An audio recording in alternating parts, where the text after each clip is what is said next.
Here we go for today's number. It's January 22, 2022. 10 balls. Each ball has a number. Numbers 1 through 10. Swirl the numbers.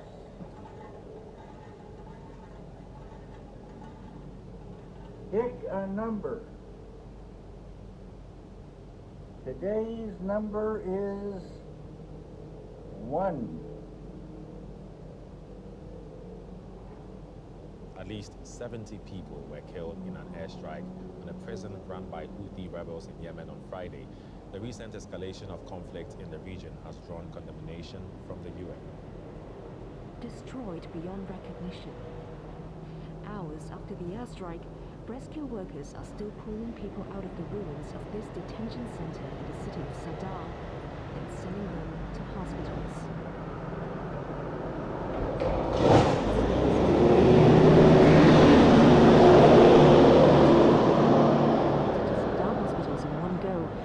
They can't accommodate these injured people. These people are victims of an intensified conflict between the government led by the Houthi rebels and a Saudi-led coalition which attempts to restore Yemen's internationally recognized administration. Earlier in the week, the Houthis claimed an attack in the United Arab Emirates, a member of the alliance. It was followed by Saudi airstrikes in the Yemeni capital of Sana'a, and then the prison in Sadr. The escalation was condemned by the UN. Any bombardment that targets civilians or that is not careful enough to protect civilians is of course also unacceptable. This escalation needs to stop. Following the latest airstrike, the coalition says the Houthis had not reported the detention center as needing protection. Yemen's years-long conflict has claimed more than 130,000 lives, and civilians are often among those who suffer the most. Yemeni journalist Mohammed Al-Khalisi is joining me now by telephone from Cairo. Hello, Mohammed. Tell us more about the situation in Sadr after the bombings. Hi, thank you for having me.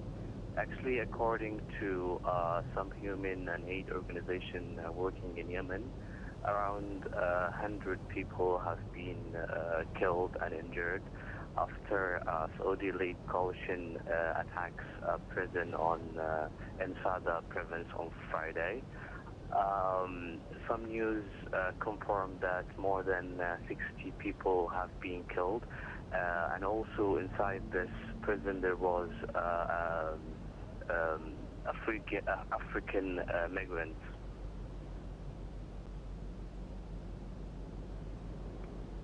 Yeah. So why will the Saudi-led coalition bomb a prison?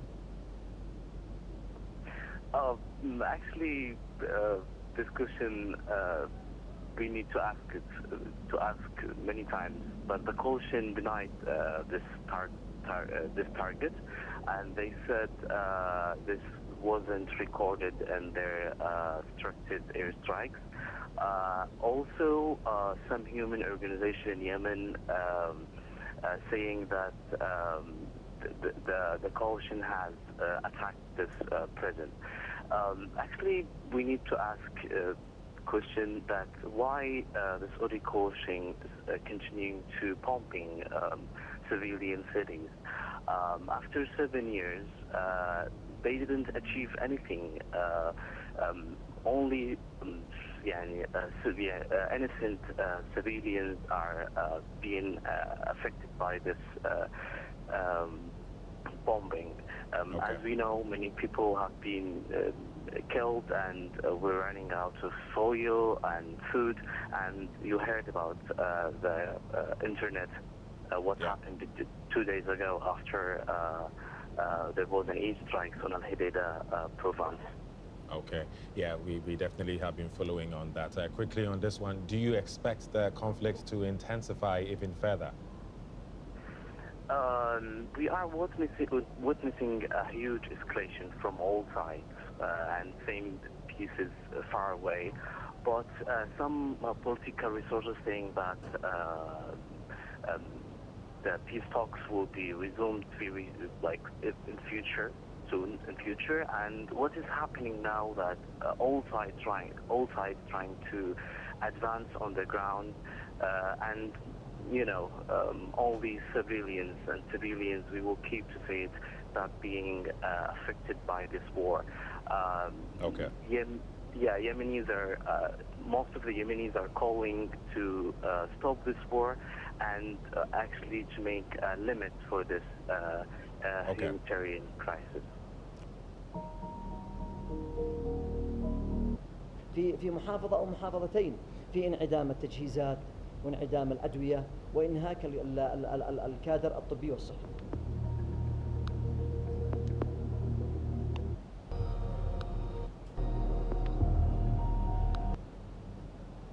This is the scale of devastation in Apiate, a rural community in Ghana, flattened when a truck carrying explosives detonated.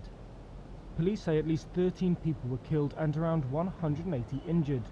Hundreds of buildings reduced to piles of wood, rubble and twisted metal.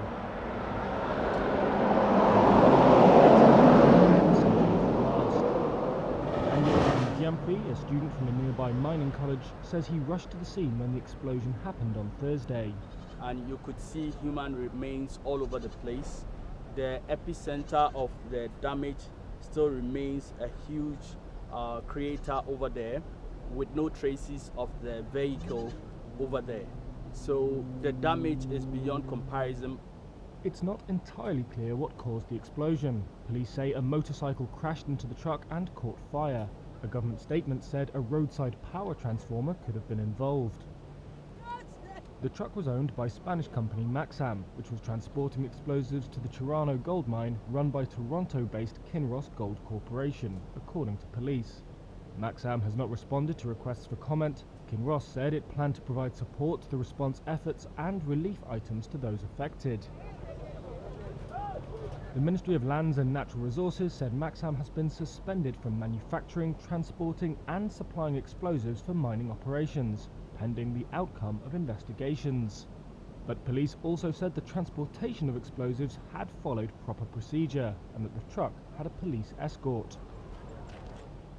The death toll could also have been much worse. Police spokesman Kwesi Ofori said there was a pause between the collision and the explosion, giving the driver time to tell the community they were in danger. Teachers in a nearby school were among the first informed, meaning they had time to evacuate their children. Sushila Ghimire owns a store in the heart of Tamil, Kathmandu's tourist and business hub. She and her family have remained safe from COVID, but the virus has hit business hard. COVID has hurt us. People are afraid to come out. The bars and clubs are closed, and even if they were open, people wouldn't come. During the second wave last year, the Delta Premier variant League win was this killing season. hundreds Newcastle, of they've people. won 1-0 Hospitals were here at running out Ellen of Road. oxygen This is cylinders the and definition, intensive this care beds. result, Daleth, of a smash This and grab time, for the Newcastle. Omicron John Joe strain, Shelby's goal which is direct more from a free kick transmissible, just is outside spreading to the the community. 18-yard Health experts say it is infecting nearly every household in the valley, but hospital admissions and fatalities are significantly lower. Nepal experienced a surge in COVID cases this week, with more than 10,000 people being infected every day. It's a record daily high for the country since the start of the pandemic. The government projects that daily infections may double by the end of this month and has implemented a series of measures to curb the surge. The Kathmandu District Administration Office suspended ABC major News services with after a leading number of epidemiologist staff says Victoria's contracted Omicron COVID. outbreak is starting to plateau.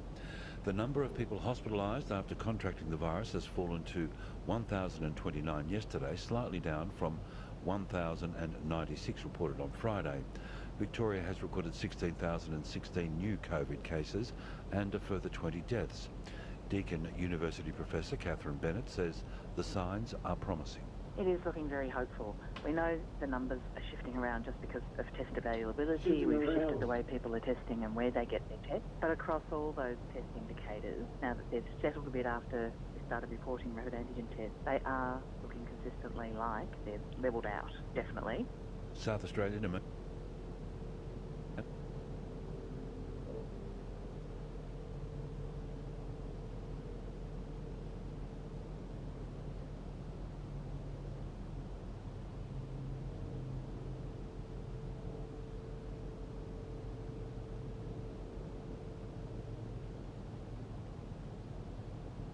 Flash flooding could redevelop this morning before easing later on in the day. We are expecting the thunderstorms and showers that are around to continue. In fact, we might see a bit more redevelopment through the early hours of Sunday morning, and potentially we might start to see some more heavy rainfall reaching Adelaide in the morning hours. Thousands of British health workers have marched through London to protest against government regulations making it compulsory for medical staff to get vaccinated. Prime Minister Boris Johnson has made vaccines for health and care home workers mandatory from April, and anyone who doesn't get the jab risks losing their job. This health worker says people should have a choice. We've all got choices. We're born with choices, yeah? So you shouldn't be put on for the NHS, and I'm the only member of staff in my workplace that's not been vaccinated, and I've been threatened to losing my job come April, and I will not be vaccinated.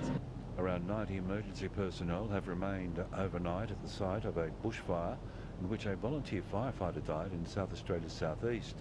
The blaze at Coles near Lucindale is now contained, but work to secure the fire edge is continuing. Arborists have been sent to the fireground to assess any trees which may be at risk of falling. A firefighter was killed and another seriously injured by a falling tree on Friday. The death of a man from a remote Northern Territory community near Uluru has been deemed suspicious by police. Officers responded to reports of an aggravated assault on Saturday, allegedly involving the man, before he was taken to a local clinic and pronounced dead. The area where the incident happened, at Uluru's eastern end, has been cordoned off and declared a crime scene. Scientists are warning that wildlife should be monitored for COVID because of concerns the virus may be jumping into animals from humans. Here's the BBC's Navin Singh Kagdar. The World Organization for Animal Health has so far recorded 625 COVID outbreaks in animals in more than 30 countries. But almost all the animals that tested positive were pets or in zoos, so could be easily examined. Studies have found many animal species are susceptible to COVID infection because of their cell structure. Scientists say the swine flu pandemic in 2009 is an example of how some viruses can jump between humans and animals. To sport and in tennis, Alex de Minaur is into the last 16 at the Australian Open after a straight sets win over Spanish veteran Pablo Andujar last night. The Australian won 6-4, 6-4, 6-2 to reach the fourth round in Melbourne for the first time in his career. Fremantle has continued its unbeaten run in the AFLW season with a 30-point victory over Richmond in Melbourne. The emotional win came after the Premier Mark McGowan announced earlier in the week that the WA border would remain closed indefinitely, locking the players out of their home state. Dockers utility Ebony Antonio has told ABC Sport it's been a difficult time off the field. Being on the road is not easy, especially the conditions we're in. It's really tough, and the girls in the last 24 hours have had a lot of motion, so to get the win today is really fantastic, and I'm so proud of the girls. The wildly popular children's entertainers, the Wiggles, have found favour with an older group emerging as #1 on Triple J's annual Hottest 100 listener survey. The skivvy-clad musicians were voted #1 for their rendition of Tame Impala's Elephant. ABC News.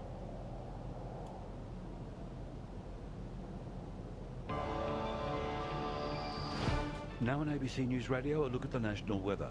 A slow-moving and deep low-pressure trough will bring widespread rain and storms to South Australia, the Northern Territory and northeast Western Australia.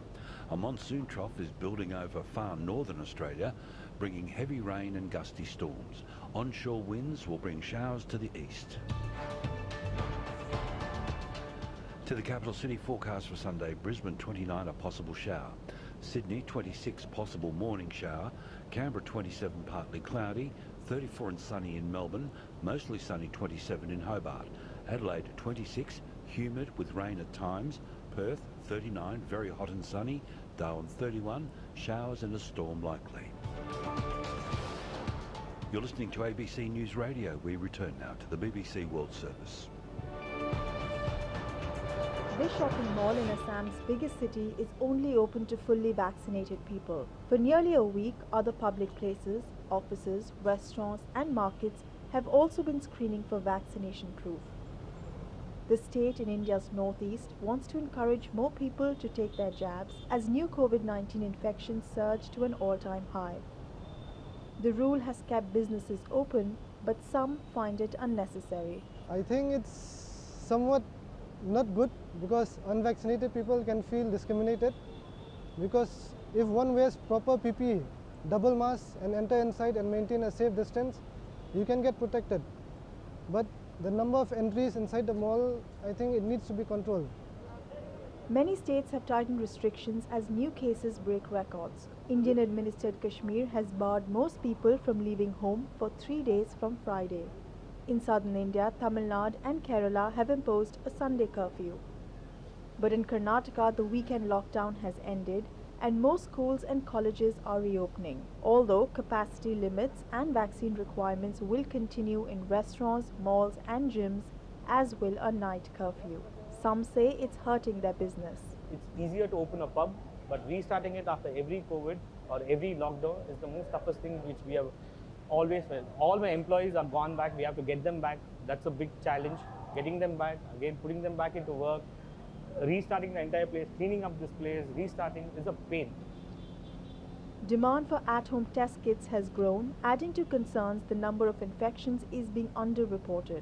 The pace of cases has increased so fast that you're seeing test positivities in the big cities in India, typically somewhere between 30 and 50% depending upon the city. So it's obvious indication that we're not counting cases accurately. We're now somewhat far away from understanding the true measure of COVID-19 in India currently. Hospital admissions remain low, prompting many areas to think about easing restrictions soon. Maharashtra, which remains the worst affected state, is reopening schools for in-person learning starting Monday, nearly 2 weeks earlier than planned. But here in the capital, restrictions including curfews at night and on weekends continue, even though cases have been steadily declining.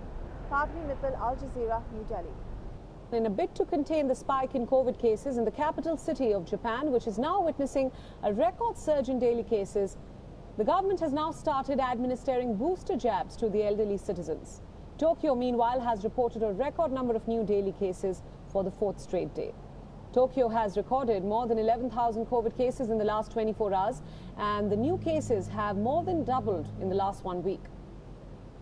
According to reports, occupancy rates across Tokyo's hospitals has now risen sharply over the past few days, and more than 1/3 of all hospital beds across the city are occupied after COVID cases across Japan crossed the 50,000 mark, with nearly 30 of Japan's 47 prefectures reporting a record surge in cases. Amid this resurgence in COVID cases, the Japanese government recently decided to cut the gap between the second dose of the vaccine as well as the booster jab or the third shot of the vaccine to 6 months from 8 that was earlier. Now, this is specifically for elderly people, but younger people are unlikely to get their turn for another couple of months. About 80% of Japanese have received their first 2 vaccine doses. Less than 2% of the population has received the booster jab or the third shot of a vaccine till now. 1都12県の知事から要請のあった区域について、まん延防止等重点措置を適用し、第一に確保した医療体制がしっかりと稼働するように各自治体にさらに準備を進めていただくこと、第二にメリハリの効いた対策を講ずることで感染者数の増加を抑制することが必要であると判断しました。Japan has resisted the use of lockdowns but imposed a restriction on restaurants and bars, asking them to close early and not serve alcohol. The government has urged the public to wear face masks and to practice social distancing protocols at all times when in public. The number of COVID-19 cases had been falling in Iran, but the downward trend didn't last long. And there has been another spike in infections despite a better than average rate of vaccinations. More than 70% of the country's eligible population of 72 million has received 2 doses of COVID-19 vaccines, and nearly 13 million have had their third shot. Mina Jafari is among them. Considering the tough past 2 years, it's recommended to receive the vaccine to become immune so that we can protect ourselves in case of facing another wave. I am very concerned about another wave of infections. In August last year, Iran recorded its worst daily tally, with around 50,000 infections and more than 700 deaths. But thanks to a mass vaccination campaign, by the middle of this month, the daily death toll stood around 20, the lowest in nearly 2 years. But the situation now seems to be changing again.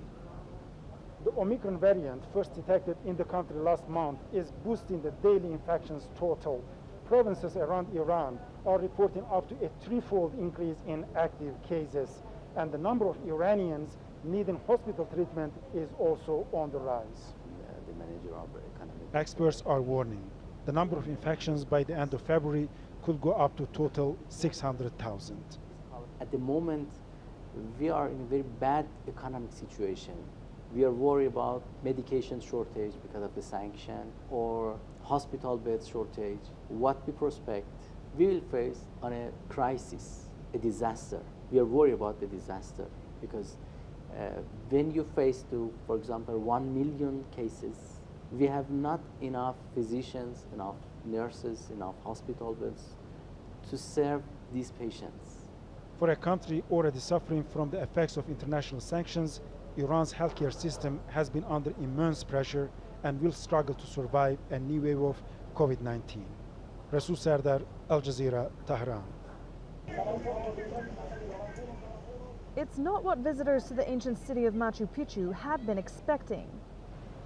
A dramatic rescue from the UNESCO World Heritage Site after heavy rains triggered severe flooding. The Alcamea River overflowed into the streets and onto the railway tracks of Cusco, the town which connects visitors to Peru's famous ruins. One by one, strapped to safety harnesses, children and adults cross the swollen river by foot, eventually boarding a train on the other side of the floodwaters. The municipality personnel, police and civil protection received an alert of flooding of the Alcamea River, and as you see, it was of considerable magnitude. The damage is extensive. Streets covered in thick mud and at least 2 tourist hotels underwater. Landslides are adding to the problems with transport links in and out of the region suspended. Authorities don't believe there is any damage to the 15th century Inca citadel itself high up in the Peruvian mountains. But in the town below, a massive cleanup effort is already underway. Gillian Wolfe, Al Jazeera. It looks pretty, but might not be everyone's cup of tea. The first underground swimming relay was held in Poland at the historic silver mine in Taranowski Góry. It's on the UNESCO World Heritage List. The brave participants seem to love it. People who swim open water know what it means. This water is soft, you can feel it with the whole body. The experience is almost spiritual. It's fantastic. 300 winter swimmers took part in the event, which saw them swim through a 600-metre-long rock corridor, 30 metres underground. One of them says his experience of swimming across the dangerous English Channel helped him. It's amazing. I would recommend it to anyone who would like to cross the English Channel. I would recommend trying to swim in this darkness. They also started crossing the channel around midnight. Such training will be useful to everyone. After the exhilarating encounter with water of around 6 degrees Celsius, the swimmers could put their layers back on to warm up.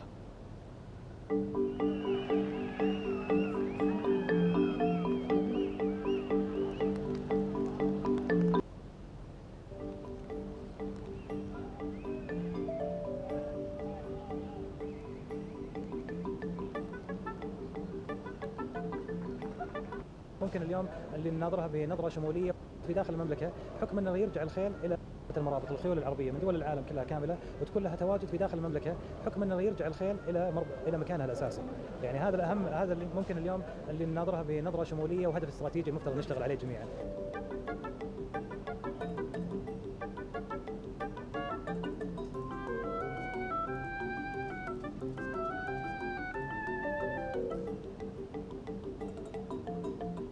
فخورة بهذا الأمل العمل يشرف منظم جدا، الترتيبات، المكان ايضا متنوع. اطمح مستقبلا ان يكون في مشاركات من العنصر النسائي، يصير في منافسه بين الرجال والنساء في فروسيا. It's early morning on a weekday. These children are supposed to be at school, but education is the latest casualty of Lebanon's economic collapse. I'm worried about my education. I haven't been to school for a month. The teachers are on strike because they're demanding their rights. Public schools were supposed to reopen after the winter holidays, but it may be a while before classes resume. Teachers have been demanding an increase in their salaries to cope with rising inflation and a collapsing currency. Our salaries lost 85% of their value. Half of it is for transportation costs. Also, the government is not covering all our hospital bills. It costs 4 times our salary to pay for a night in hospital. The government is nearly broke 2 years into a severe financial crisis that many blame on decades of corruption and mismanagement. And so far, this year's state budget, which has yet to be approved by government, doesn't include a pay rise for teachers.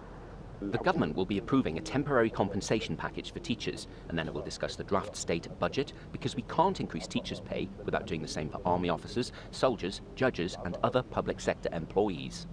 The public sector has been under-resourced by successive governments. Now it is under strain because an estimated 100,000 students transferred to the public system. My kids used to be in a private school, but according to the crisis we are facing it, because I work here in Lebanon, we have economic problems, so I stopped them. There has also been an increase in children working to support their families. The economic meltdown has impoverished 80% of the population, forcing many families to choose how to spend their limited income. It's not just tuition fees that have become unaffordable for many, but also school-related costs, including transportation. The United Nations says 50% of households have had to cut spending on education, with nearly a third of those actually pulling their children out of school. About 1.2 million children in Lebanon have already experienced 2 years of disruption because of nationwide protests and the coronavirus pandemic. The teachers have legitimate demands, but what are they expecting? There is no state. The state has all but collapsed. It's nearly bankrupt, and the consequence is the future of Lebanon, which has never looked more uncertain. Zana Khuder, Al Jazeera, Beirut.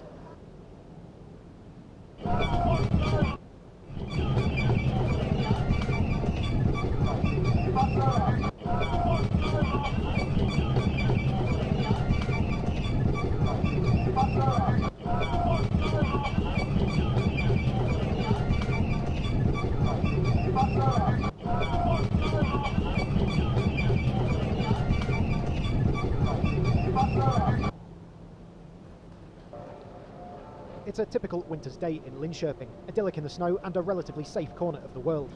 But a surge in gun crime here and nationwide has made Sweden one of the worst countries in Europe for gangland shootings. Last year in Linköping, we had 12 shootings and 5 killings. Previously, we had 1 shooting a year. The situation in Sweden is being driven by drugs and money in a totally different way to how it used to be. Police say 15 gang conflicts are underway in Stockholm alone, mainly in the suburbs. A report from the National Crime Prevention Council has shown Sweden as the only country in Europe where gun deaths are rising, with 4 killings per million people against the continental average of 1.6. In 2021, there were 342 shootings and 46 deaths. In the southern city of Malmö, 6 months of police raids 2 years ago began a period of calm. But with drugs and guns flowing into Malmö over the bridge from Denmark, a solution to the violence seems a long way off. Sam Ho is a former high-ranking gang member in Malmö. Now he works with young people to try and keep them out of criminal gangs. We meet in Varnhem, scene of a triple murder in 2018 and where there was another deadly shooting last week. Young gang members don't realize what they are getting into, but things escalate quickly. They don't have trust in the authorities, and they don't have other opportunities. Study, wait for a good job. They don't have patience for that. It's fast money that counts. This isn't only affecting people in the criminal underworld. In 2019, a young mother was shot dead here on the streets in Malmö. A year later, a 12-year-old girl was caught in crossfire in Stockholm. For the most part, it's young men, often teenagers, who are killing and being killed. Crime is now a major electoral issue and a sensitive one after national studies linked it with immigration. Most of the individuals in Sweden using firearms as a method of violence are immigrants, second-generation immigrants, but we also know that the victims of such crimes are also immigrants. People have been afraid for being called a racist. If we do not talk about this, then we cannot solve the problem. New Prime Minister Magdalena Andersson has already toughened rhetoric on immigration, and Sweden's open doors policy for refugees is long gone. That's partly in response to the right-wing Sweden Democrats becoming an integral part of the opposition. With an election this year, Sweden must now weigh its traditionally tolerant values against the death toll on its streets. Paul Rees, Al Jazeera, Malmo. Good morning. It's January 22, 2022, and it's a Saturday. Here in LA, a clear morning, a pretty strong breeze blowing out there. 54 degrees Fahrenheit right now, about 12 Celsius. Today is day one of weekend projects, and the Fun Work train is at the station. In fact, it's always at the station, ready to board and take us into the Fun Work territories. And don't forget about the dining car and the glass-topped observation car. This afternoon, it'll be going up to 73 degrees Fahrenheit, around 23 Celsius, and we are going to be enjoying those beautiful blue skies and golden sunshine all along the way. Everyone, have a great day.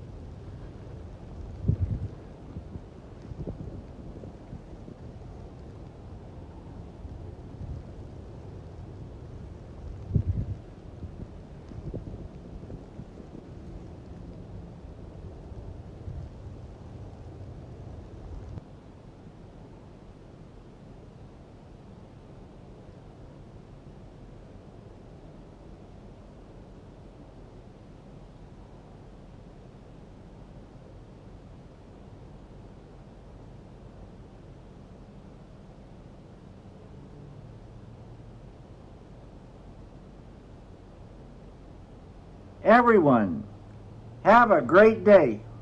We begin with breaking news. An ominous sight, a wildfire burning in January. You can see the flames there on the mountainside. This video just into our newsroom. It's burning south of Carmel in Monterey County near the Big Sur coast. This isn't far from the famous Bixby Bridge on Highway 1. Mandatory evacuations are underway. If you can see this, it's a shaky video here. This is video taken by someone actually racing to get away from those flames. So where's the exact location? Take a look. This is in the Palo Colorado Canyon. On this map, it's close to Big Sur. The CHP has shut down parts of Highway 1 south of Carmel. Crews from across Santa Cruz and Monterey counties are now battling this fire. And here's the challenge. Strong winds are fanning these flames. CAL FIRE saying tonight 75 to 100 acres have already burned. Let's bring in our chief meteorologist, Jeff Ranieri. Yep. Jeff, this is what we were worried about, those strong winds posing a lot of problems. And the way the wind is going right now, we're seeing wind gusts in the area of Big Sur, right where the fire location is, of 20 to 40 miles per hour. But when we look closer at the wind direction, it's coming out of the south and the east. That's pushing all the smoke and the flames out towards the Pacific, which is good news on that front because it definitely could help to slow and stop the spread of this fire. Now, winds overnight 20 to 40, through the morning 15 to 35, and then we should start to see winds become even calmer as we roll through tomorrow afternoon. Now, we had all of that rainfall in October and December, record-setting rainfall, but if you have a big enough ignition point, a fire can start any day, any time of the year. So something to keep in mind. We'll learn more information, of course, about this in the coming hours. Now, back here across the Bay Area, wind warnings up for our mountains, 30 to 70 mile per hour gusts possible overnight. We'll take a look at when we could get some rain moving back to the Bay Area and our weekend forecasts coming up in about 10 minutes. Okay, we'll see you shortly, Jeff. Stay with us for the latest on the wind and this fire near Carmel. Our team has been tweeting updates throughout the evening and will continue to do so. You can follow us on Twitter at NBC Bay Area. We do want to take you up to the mountain region now. Folks there, of course, no stranger to the snow, but it turns out a lot of people actually just came into town just to see the white stuff. WCNC Charlotte's Indira Esquiva shows us what folks up there are experiencing. There's really been a change in the kind of precipitation that's coming down here in Lenoir. Earlier today, we had that big, white, fluffy kind of snow coming down, which resulted in all of this beautiful snow all around me. But right now, that really has changed. It's more of like a sleet. It's more of like sleet now, and you can even hear it as it comes down on the car. So it's making that noise as it hits the car. That's what we're seeing now. There are people on these roads. There's not too many cars, but we've definitely seen people out here. I'm told that a lot of people are in town. In fact, many hotels are booked up, especially as you get closer to Moon and Lone Rock, with out-of-town visitors coming here to enjoy the snow. Oh, well, I've got the wrong car, so I can't drive up the mountain, so we are going to spend some time in the snow around the hotel and enjoy something we don't see in Atlanta very often. And that precious little girl, Brooke, told me that this is the most snow she's ever seen in her life. She said she can finally make snow angels. So there are some positives to this weather. It's beautiful, but you just have got to be safe. You can see these cars are out here. You have to drive slowly. We have seen some drivers get stuck. In Lenoir, Indira Esquiva, WCNC Charlotte. New Hope is the name of this tailor shop at the heart of Caserta, south of Italy, where 8 women of different origin and backgrounds work together to give themselves the chance of being independent and live their lives freely.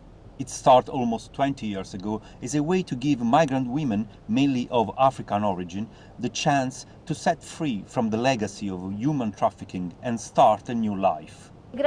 Thanks to an order of 1,000 bags from the regional administration in 2004, we had the strength and courage to invest what we'd earned in order to give the girls the possibility to keep dreaming through this tailor shop. Today, this tailor shop has opened its doors to all women who want to take control of their own lives. They've put their past behind them. What matters now is what they do here, now. People that hear everything they are doing, take all of them, talk about something. There's a message, send it to other people. There's hope, there's like experience, many things they are trying to explain to people. From the darkness of their past to the colors of a new life. For these women, this fabric is not only a way of earning their living, but it also represents a tangible sign of their liberation from oppressive conditions. We want to be an example. Women are strong enough to pursue their dreams, to be the protagonist of their own life and their family life, not only as mothers and wives, but also as independent women with their own job. Each product in this shop tells the story of a woman who believes in the chance of starting a new life, whether they are migrants or Italians. I chose to resign from the marketing agency I was working for and came here to work in this cooperative. I made this choice with my heart, because it's nice to see the smiles back on these women's faces when they can take their lives back through their work. A story behind each product, quality and beauty reflecting the dignity of work. This is the New Hope Tailor's Shop. Luca Palamara for Euronews, Caserta.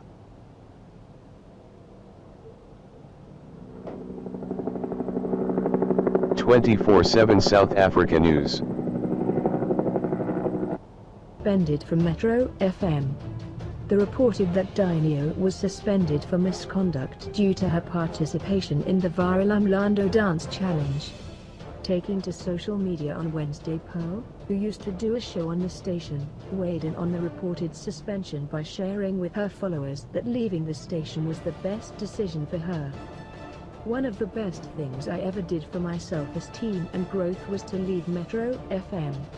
It's one of the decisions I'm proudest of. I hope Dainio is okay, she wrote.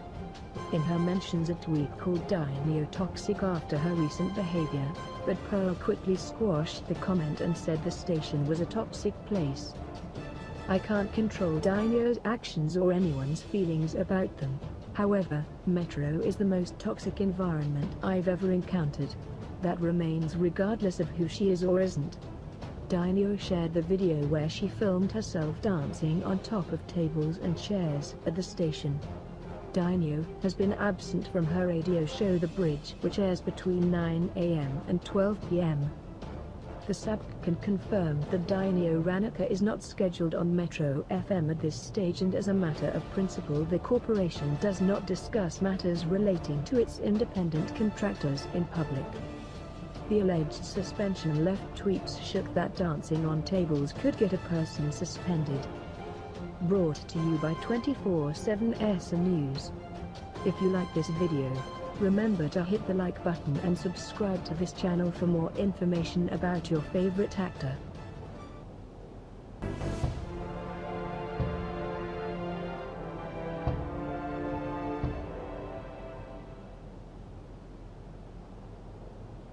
Today we had 10 self-help groups from across the constituency. Kuna wale wametoka kule juu Mariashoni, kuna wale wametoka huko Saptet Tagat, kuna wengine wametoka hapa Elbagon town. Turi pia kuna wametoka Turi huko Mishadha, kuna wengine wametoka Molo town kule tayari, na wengine as regional and tribal outfits. Sauti ya ODM haikusikika kwa sababu huku si kwao, haina